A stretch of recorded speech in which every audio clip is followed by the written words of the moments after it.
ওহে বিশ্বাসীরা, একনিষ্ঠভাবে তওবা করো, ফিরে আসো আমার দিকে। ফাফিরু ইলাল্লাহ 24/7।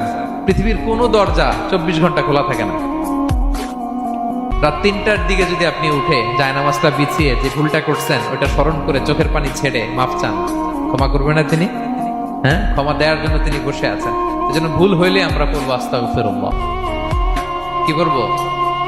পড়েন আস্তাগফিরুল্লাহ রাব্বি মিন কুল্লি যামবি ওয়া আতুবু ইলাইহি।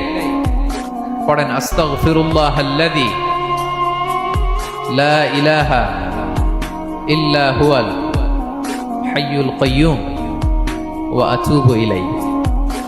এটা পড়ে আল্লাহর কাছে ফিরে আসবেন, অনুতপ্ত হবেন। আল্লাহ ভুল করে ফেলেছে, আল্লাহ তুমি ক্ষমা করো, আল্লাহ তুমি ক্ষমা করো, আল্লাহ আমরা ভুল করে ফেলেছি। ভুল সবাই করে, কেন করে? হ্যাঁ, কুল্লু ইবনে আদম খাত্তা। বিষ্ণু বলেন তোমরা সবাই ভুলকারী, কিন্তু ওয়া খায়রুল খাত্তাইনা আত-তাওয়াবুন। এই ভুলকারীদের মধ্যে শ্রেষ্ঠ যে ভুল করেই তওবা করে। তওবা করতে রাজি আছেন তো? সবাই রাজি আছেন? আমার প্রিয় ভাইয়েরা, এই তওবার দৃশ্যটা দেখতে আল্লাহ বড্ড পছন্দ করে। বান্দা যখন ভুল বুঝতে পারে, মাথাটা নিচু করে চোখের পানি ছেড়ে বান্দা যখন কাঁদতে শুরু করে, এই দৃশ্যটা দেখলে আল্লাহ সহ্য করতে পারে। আল্লাহর রহমতের দরিয়ায় জোশ খেলে যায়।